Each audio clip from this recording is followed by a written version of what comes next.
एक गांव में अभिमन्यु नाम का एक कपटी और क्रूर स्वभाव का जमींदार रहा करता था, जो गांव के भोले भाले लोगों को कर्जा देकर उनसे भारी ब्याज वसूलता था। आज अभिमन्यु अपने दो साथी वीरू और विनय के साथ वसूली के लिए निकला था। तभी उसकी नजर गांव के ही एक किसान अशोक पर पड़ी। इस साल तो तेरी फसल बहुत अच्छी उगी है अशोक। मुझे भी बता देना कि आखिर तू खाद में मिलाता क्या है। कुछ नहीं अभिमन्यु जी, मैं खाद में कुछ भी नहीं मिलाता, बस जी तोड़ मेहनत करता हूँ और ईश्वर से प्रार्थना करता हूँ और मेरी फसल हर साल अच्छी उगाती है।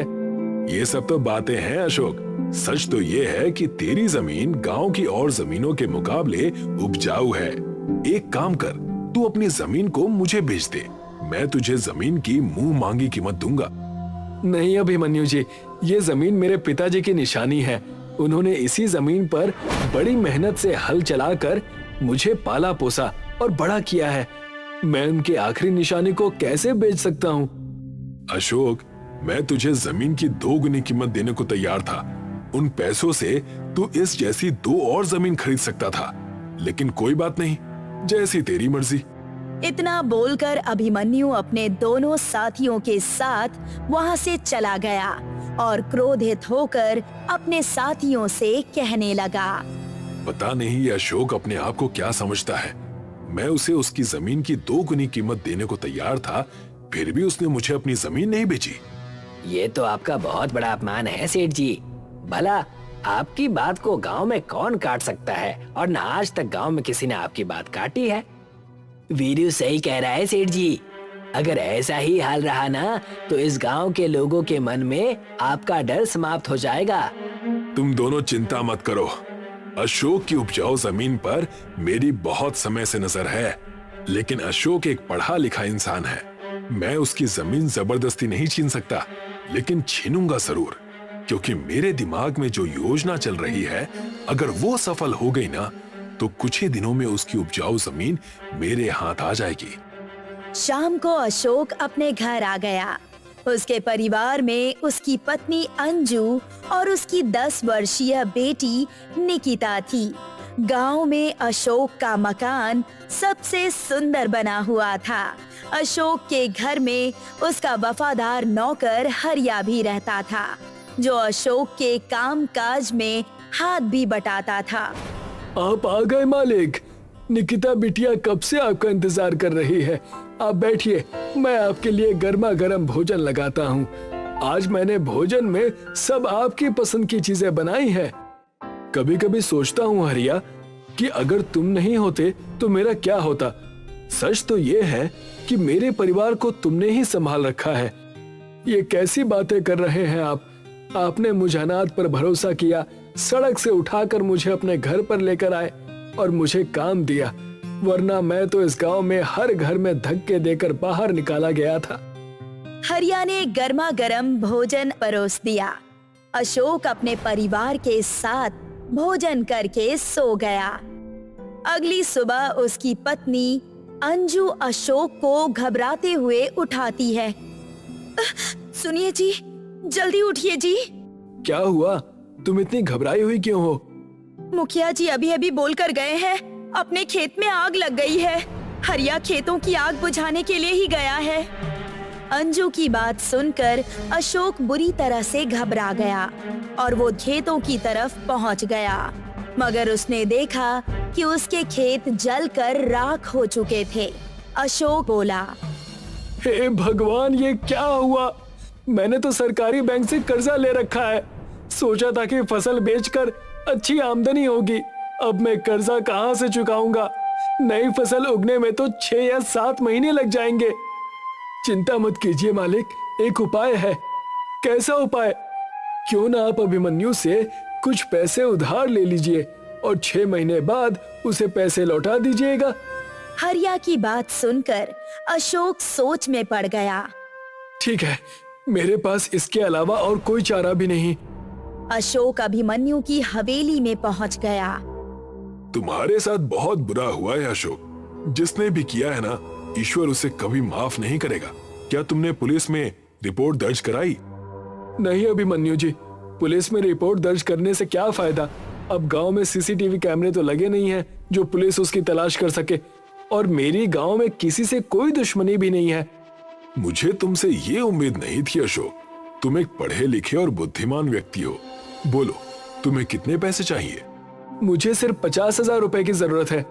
अभिमन्यु ने अशोक को 50,000 रुपए दे दिए और अशोक के एक पेपर पर सिग्नेचर भी ले लिए। अशोक पैसे लेकर घर चला आया, मगर कुछ ही दिन बाद अभिमन्यु अपने साथी वीरू और विनय को लेकर अशोक के घर पहुंचकर बोला, इस मकान को खाली कर दो। अभिमन्यु की बात सुनकर अशोक चौंक गया। ये कैसी बातें कर रहे हैं आप? तुमने मुझसे 50,000 रुपए कर्ज लिया था और एक सादे स्टैम्प पेपर पर अपना अंगूठा भी लगा दिया था। उस स्टैम्प पेपर में साफ साफ लिखा है, अगर तुम 5 दिन में मेरी रकम मुझे वापस नहीं देते तो तुम्हारा घर, तुम्हारी जमीन, सब कुछ मेरे नाम पर हो जाएगा। ये तो मेरे साथ धोखा है। तुम्हारी जो मर्जी आए तुम समझ लो। अब सीधी तरह से यहाँ से निकल जाओ। लेकिन मैं अपने परिवार को लेकर कहाँ जाऊंगा? मेरे पास कुछ भी नहीं बचा। मुझ पर दया कीजिए। अभिमन्यु अशोक की बात पर अपनी जेब से एक ताश का पत्ता निकालकर बोला, जिंदगी एक जुआ है अभिमन्यु। ये लो, ताश का एक पत्ता जिसमें राजा का चित्र छपा हुआ है। इसका मैं क्या करूंगा? जंगल में इस ताश में राजा का छपा चित्र देखते रहना और सोचते रहना कि कभी तुम किसान होकर भी राजा की तरह जीवन व्यतीत किया करते थे। अशोक अपने परिवार को लेकर आंखों में आंसू लिए हुए अपने घर से निकल गया। उसका नौकर हरिया भी उसके साथ चला ही था, मगर अभिमन्यु बोला, तुम यहाँ से नहीं जाओगे हरिया। तुमने शायद ठीक से सुना नहीं। अशोक का सब कुछ मेरा, मतलब उसका नौकर भी अब मेरा नौकर हुआ। अशोक बेचारा रोता हुआ जंगल की तरफ चला गया और 2 दिन तक जंगल में भूखा प्यासा अपने परिवार के साथ भटकता रहा। थक हार कर अशोक रोते हुए उस ताश के पत्ते को देखने लगा। अशोक के आंसू की एक बूंद उसी पत्ते पर गिर गई। तभी अचानक एक चमत्कार हुआ।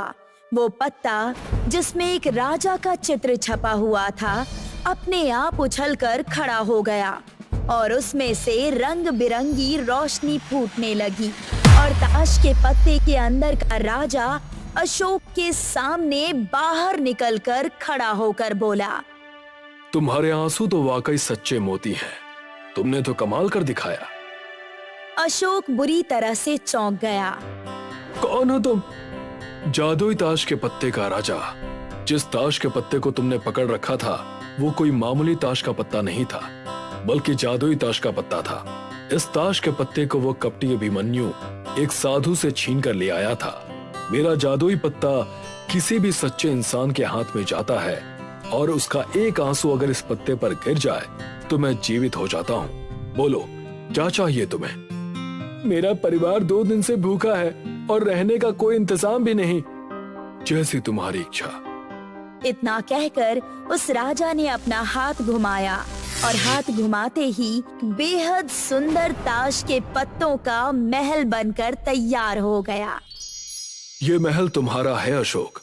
आज से इसके मालिक तुम हो। इस महल के अंदर हर सुख सुविधा मौजूद है और खाने के लिए भोजन, पहनने के लिए कपड़ा, सब कुछ तुम्हें मिल जाएगा। तुम जो मुंह से बोलोगे तुम्हारे सामने हाजिर हो जाएगा।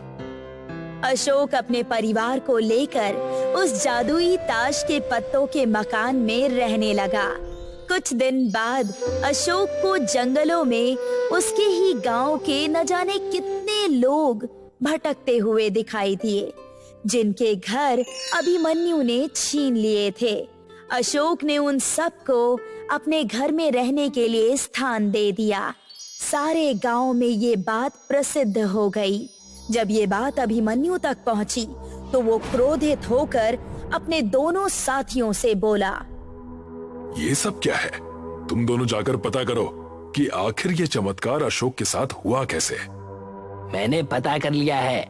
आप जो वो ताश का पत्ता उस साधु से छीन कर लाए थे ना, वो जादुई पत्ता था। मैंने सुना है कि जो चित्र उस जादुई ताश के पत्ते पर छपा हुआ था वो राजा जीवित हो गया था और उसी राजा ने अपनी जादू की शक्ति से अशोक को सब कुछ प्रदान किया है। आज अशोक के पास आपसे अधिक संपत्ति है। चिंता मत करो, उसकी एक कमजोरी मेरे पास अभी तक है, हरिया। अशोक एक दयालु व्यक्ति है, वो अपने नौकर के लिए कुछ भी करेगा। अभिमन्यु हरिया को पकड़कर अपने साथियों के साथ अशोक के महल में पहुंच गया और वो क्रोधित होकर बोला, वो जादुई ताश का पत्ता मुझे दे दे अशोक, वो मेरा है। अगर तुमने वो पत्ता मुझे नहीं दिया तो मैं तुम्हारे नौकर हरिया को जान से मार दूंगा।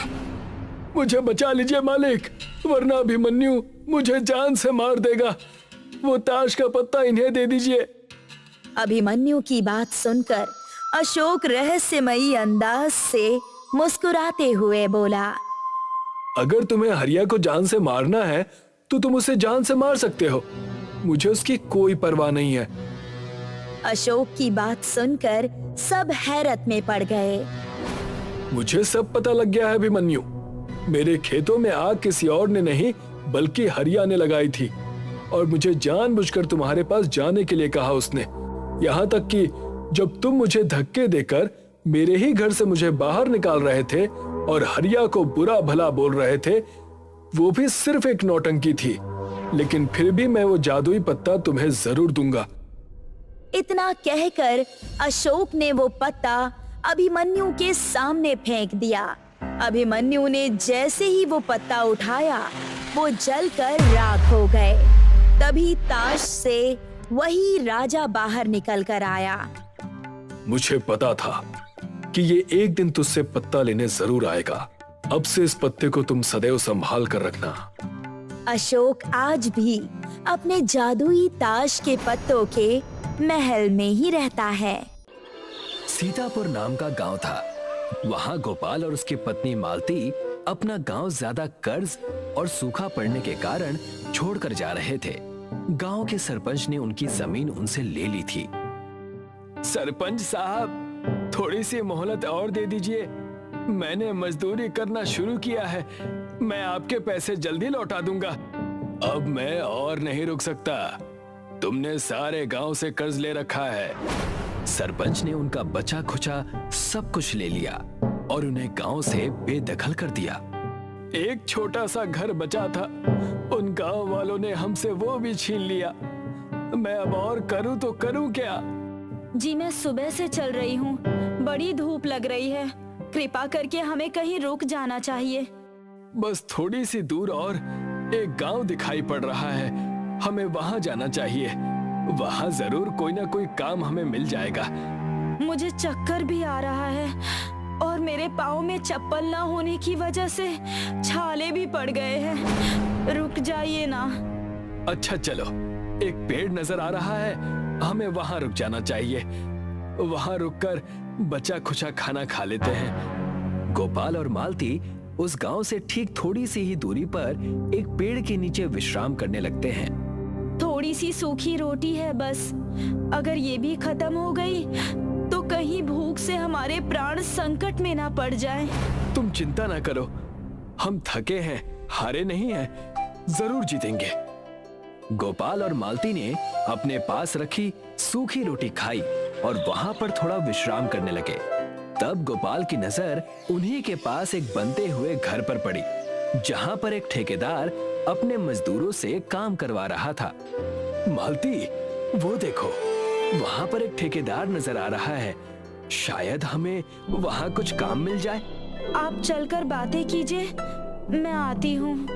गोपाल उस जगह जाता है और देखता है कि ठेकेदार अपने कामचोर मजदूरों से कह रहा है, सुबह से मैं देख रहा हूँ, तुम सबने बस ईंटें ही लाकर रखी हैं, किसी ने सीमेंट की तरफ देखा भी नहीं। काम करना तो दूर की बात है। हाँ तो अब खाना भी ना खाएं क्या? इतना कर दे रहे हैं, ये भी बहुत बड़ी बात है। क्या करूं, कोई और मिल भी नहीं रहा, वरना तुम निकम्मों को काम से मैं निकाल देता। अरे जब इतना ताव है तो किसी और को क्यों नहीं काम पर रख लेते? हमें बस यहाँ पर चिल्लाने के लिए तुमने काम पर रखा है क्या? और नहीं तो क्या, हमें भी कोई काम की कमी नहीं है। मैं जाकर कहीं और काम कर लूंगा। जहाँ मेरी इज्जत नहीं, मैं वहाँ काम नहीं करता। ये अच्छा मौका है, मुझे यहाँ काम मिल सकता है, मैं वही करूंगा। गोपाल मौके का फायदा उठाकर वहाँ चला जाता है और ठेकेदार से कहता है, जी आप कहें तो मैं इस घर को बनाने के लिए मजदूरी कर लूं।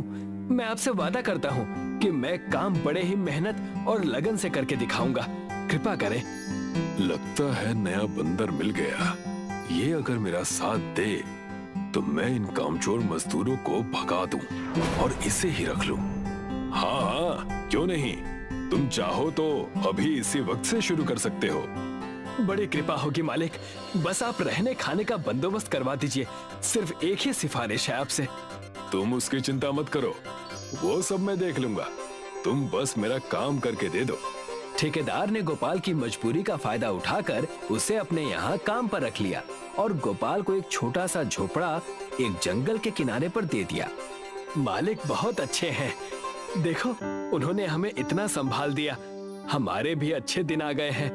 आपने सही कहा, कल से मैं भी आपके यहाँ मजदूरी करने आऊंगी और दोनों मिलकर पैसे कमा लेंगे। गोपाल और मालती दोनों ही मेहनत करके ठेकेदार के पास काम करते हैं और उन्होंने 1 महीने में ही पूरा घर बनाकर तैयार कर दिया।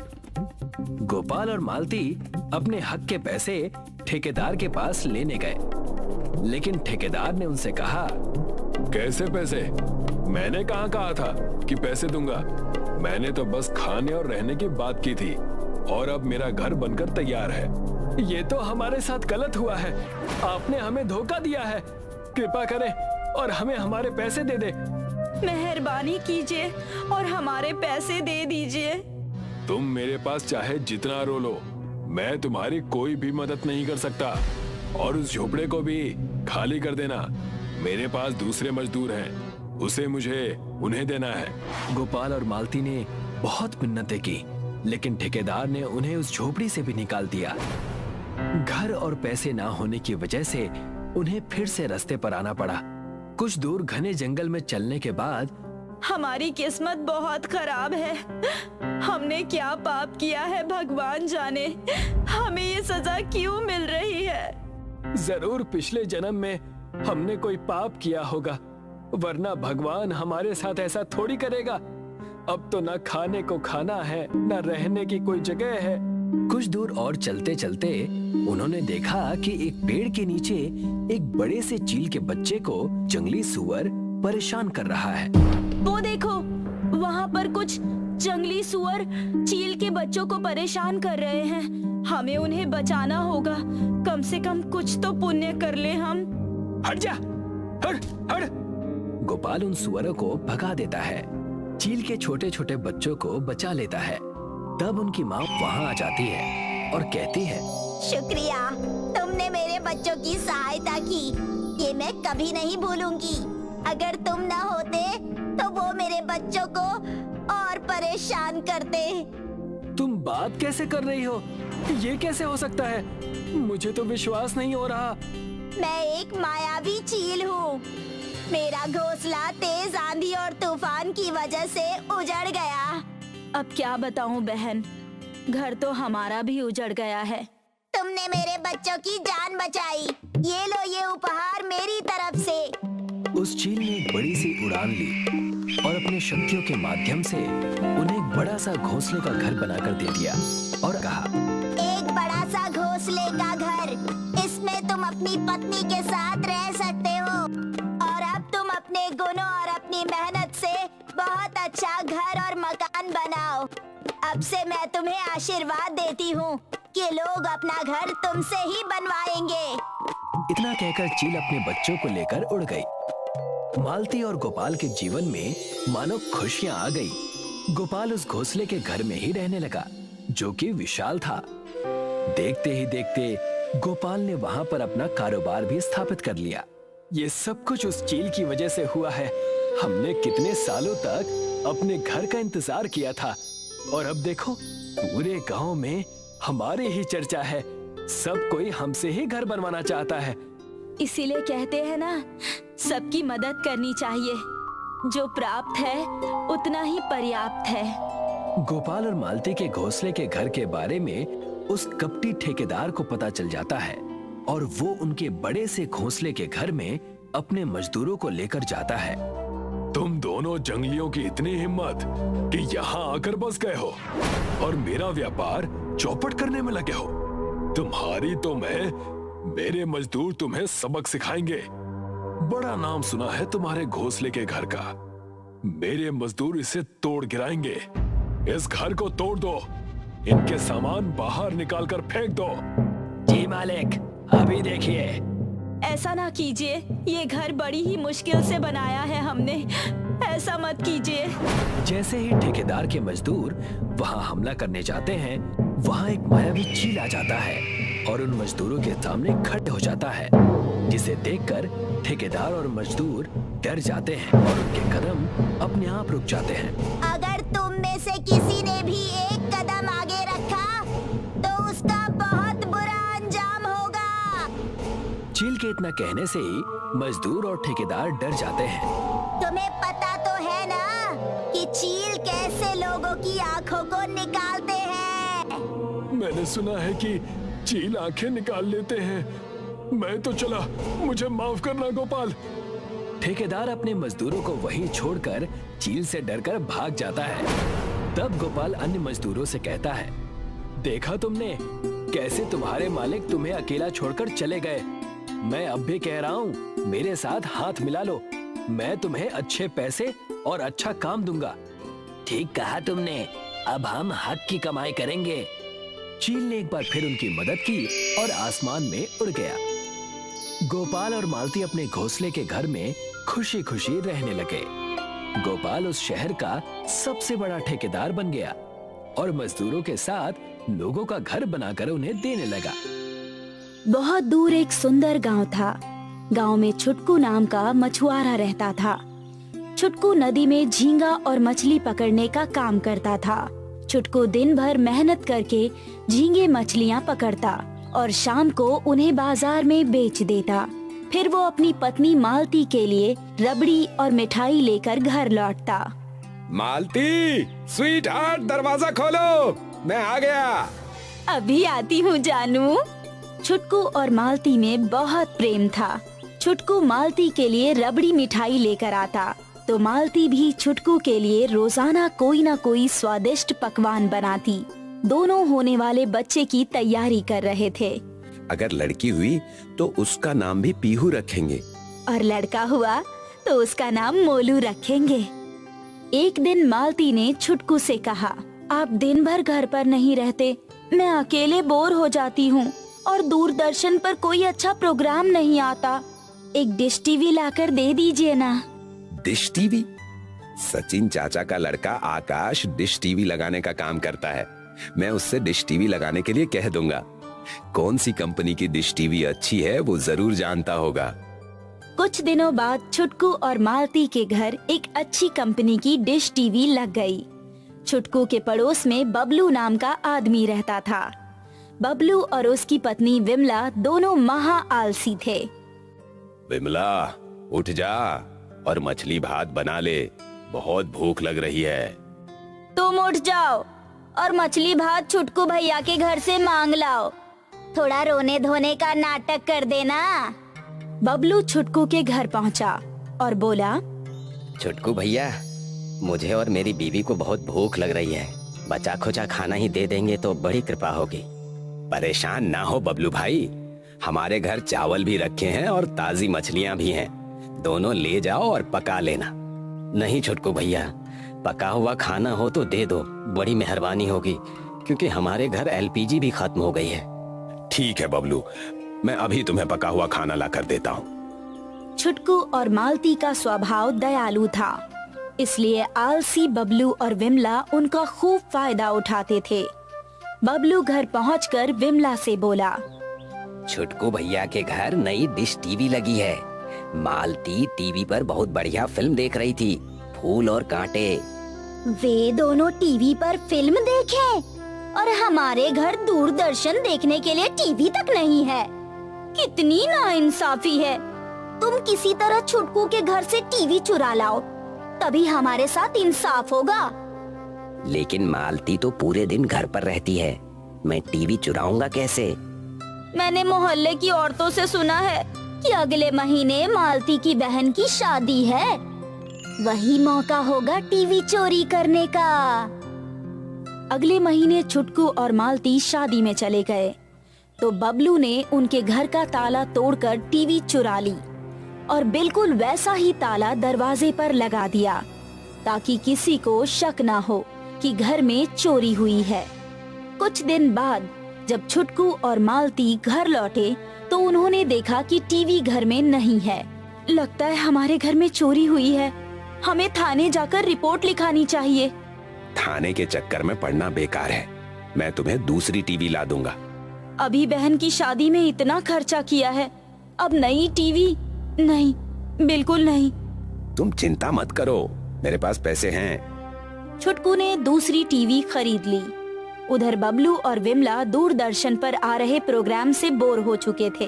तुमने गलती की, तुम्हें डिश टीवी चुरा कर लाना चाहिए था। ठीक कहा, मैंने गलती कर दी, मैं अभी गलती सुधार कर आता हूँ। बबलू फिर मछली भात मांगने के बहाने छुटकू के घर पहुंच गया।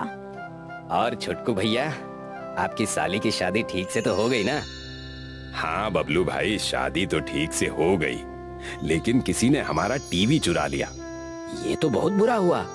आजकल गांव में बहुत चोर उचक्के हो गए हैं। आपको हमें बता कर जाना चाहिए था, हम जरूर आपके घर की रखवाली करते। बात तो ठीक कही, अगर मैं तुम्हें बताकर जाता तो शायद चोरी नहीं होती।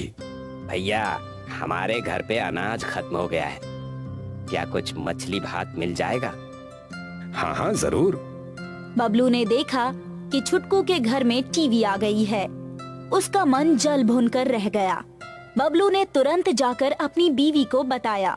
अभी अभी टीवी चोरी हुई और इतनी जल्दी नई टीवी आ गई। क्या बात कर रहे हो? नई टीवी अभी देख कर आ रहा हूँ।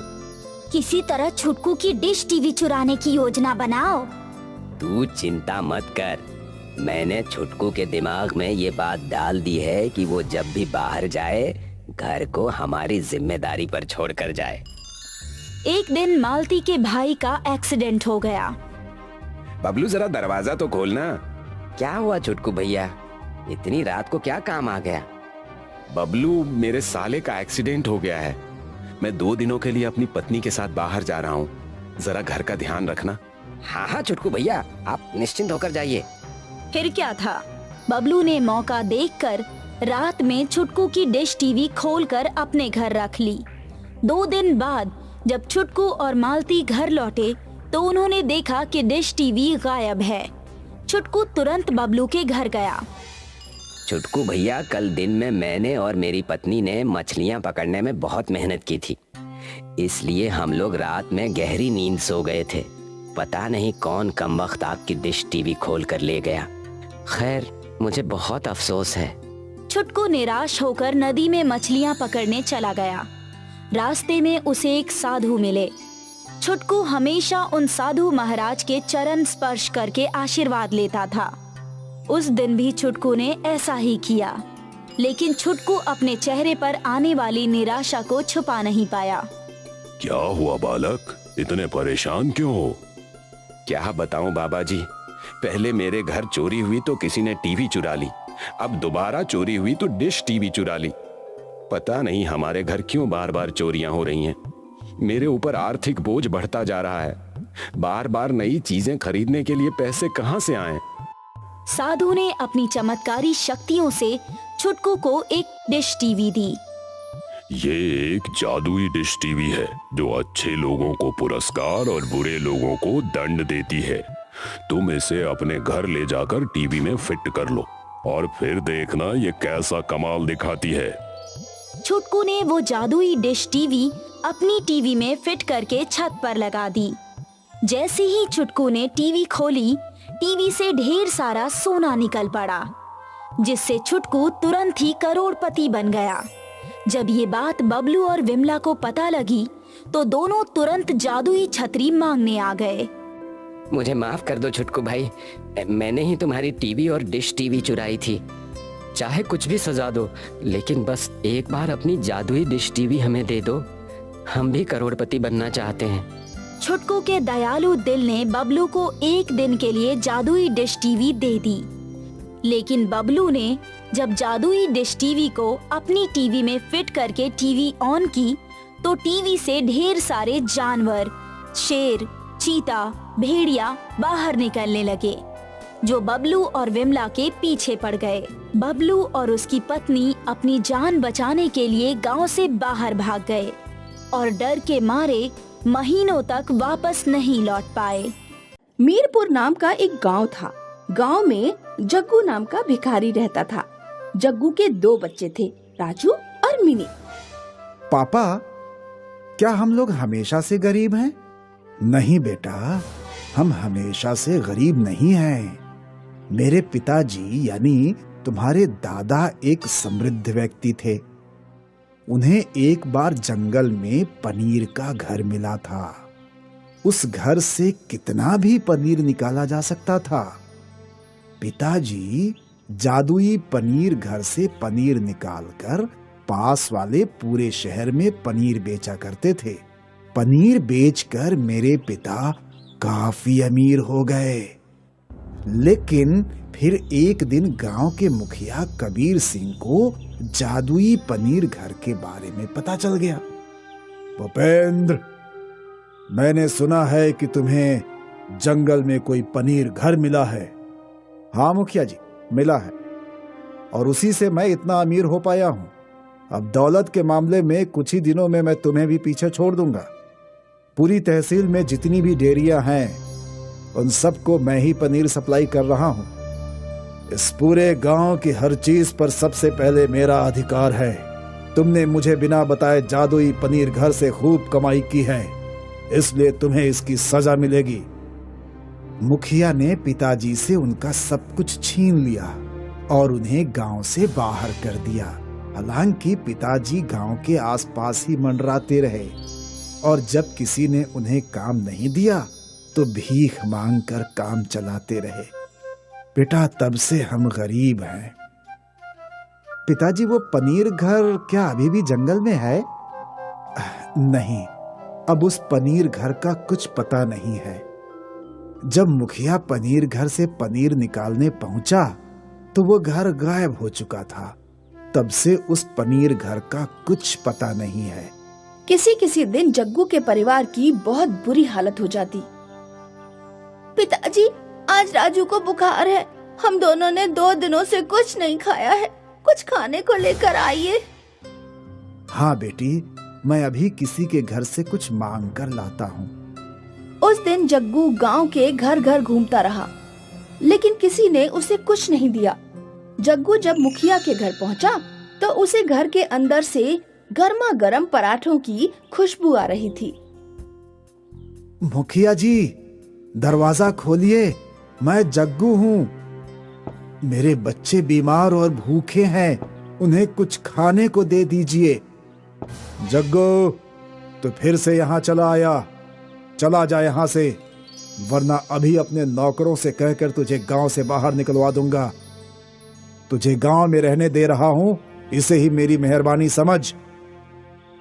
इससे पहले कि मुखिया अपने आदमियों को भेजता, जग्गू सड़क पर एक कोने में छिपकर बैठ गया। कुछ देर बाद मुखिया घर में ताला डालकर अपने आदमियों के साथ कहीं चला गया। जग्गू ने सोचा कि वो अपने बच्चों की खातिर खाना चुराएगा।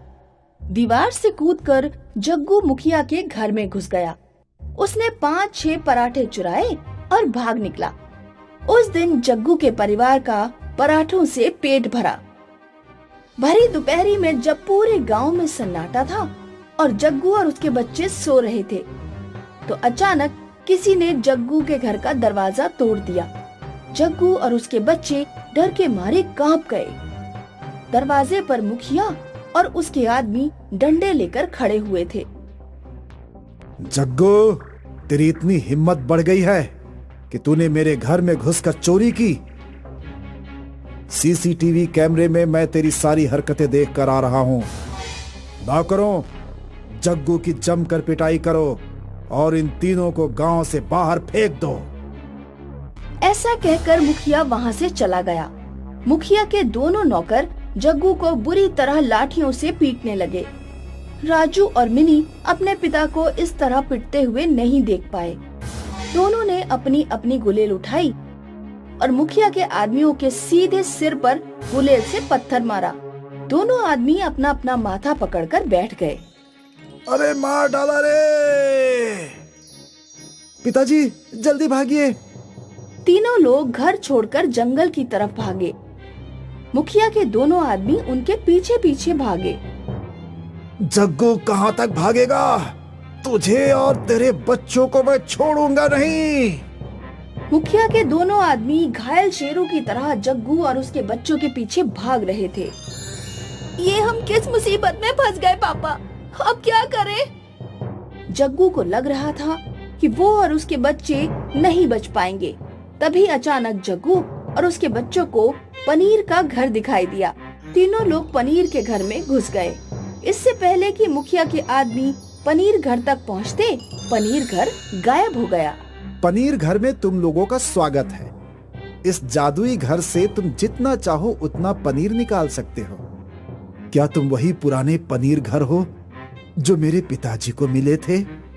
हाँ, मैं वही हूँ। मैंने तुम्हारे पिताजी से मना किया था, मेरे द्वारा कमाई गई दौलत का दिखावा मत करना।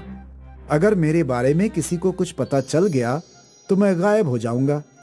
लेकिन तुम्हारे पिताजी माने नहीं और आखिरकार मुखिया को मेरे बारे में पता चल गया और तब मुझे गायब होना पड़ा। तुम वही गलती मत करना जो तुम्हारे पिताजी ने की थी। नहीं, मैं ऐसी गलती कभी नहीं करूंगा और तुम्हारे बारे में किसी को नहीं बताऊंगा। लेकिन अगर फिर भी मेरे बिना बताए किसी को तुम्हारे बारे में पता चल गया तो क्या होगा? तुम इसकी चिंता मत करो, वो सब मैं संभाल लूंगा। सबसे पहले जग्गू और उसके बच्चों ने पेट भरकर पनीर खाया। पनीर तो बहुत स्वादिष्ट है पिताजी। लग रहा है जैसे वनीला फ्लेवर की आइसक्रीम दूध में डालकर खा रहे हैं। बच्चों, हम कल से पनीर बेचने जाएंगे, लेकिन हम अंधाधुंध कमाई नहीं करेंगे। हम उतना ही बेचेंगे जितने की हमें जरूरत होगी। उधर मुखिया गुस्से से पागल हो रहा था। तुम दोनों ने मेरा नाम मिट्टी में मिला दिया। दोनों अपना सिर घायल कराकर चले आए और कह रहे हो कि वे तीनों अचानक जंगल में गायब हो गए। अब मुझे रंगा और मुन्ना को भेजना पड़ेगा। मुखिया ने अपने आदमियों को जंगल के बाहर पहरे पर लगा दिया। मुखिया के आदमियों ने देखा कि जग्गू, राजू और मिनी रोजाना पनीर लेकर बाजार में बेचने जा रहे हैं। उन्होंने ये बात जाकर मुखिया को बताई। पिछली बार तो वो पनीर घर ना जाने कहाँ गायब हो गया था। इस बार मुझे वो हर हाल में चाहिए। अगले दिन जैसे ही जग्गू का परिवार जंगल से बाहर निकला, मुखिया ने उसे पकड़ लिया और तीनों के हाथ बांध दिए। अब तुम तीनों चुपचाप मुझे उस पनीर घर तक ले चलोगे, वरना मैं तुम्हारा वो हाल करूंगा कि तुम खुद की शक्ल नहीं पहचान पाओगे। जग्गू, राजू और मिनी मुखिया को कई घंटों तक घुमाते रहे, लेकिन पनीर घर तक लेकर नहीं गए। जग्गू, बहुत देर हो गई। लगता है तू मेरे साथ चालाकी कर रहा है। नौकरों, इसके बच्चों को गहरे तालाब में फेंक दो। नहीं, ऐसा कुछ मत करिएगा। मैं लेकर चलता हूँ। आखिरकार जग्गू मुखिया को पनीर घर लेकर पहुँचा। तो ये रहा पनीर घर। नौकरों, इन लोगों को पेड़ से बांध दो। हम पनीर घर के अंदर घूमने जाएंगे। जैसे ही तीनों अंदर पहुँचे, ढेर सारा पनीर उनके ऊपर गिर पड़ा। मुखिया और उसके आदमी पनीर के ढेर के नीचे दब गए। कोई बचाओ! कोई मुझे बाहर निकालो! मेरी सांस रुक गई है, मेरा दम घुट रहा है। पहले जुबान दो मुखिया कि तुम कभी जग्गू के परिवार को परेशान नहीं करोगे और मुझे कभी भी नहीं ढूंढोगे। ठीक है, मैं वादा करता हूँ मैं गांव के किसी आदमी को परेशान नहीं करूंगा। मुझे बचाओ। तब मुखिया के ऊपर पड़ा पनीर का ढेर गायब हो गया। मुखिया और उसके आदमियों ने जग्गू, राजू और मिनी को खोल दिया और फिर अपने घर भाग गए।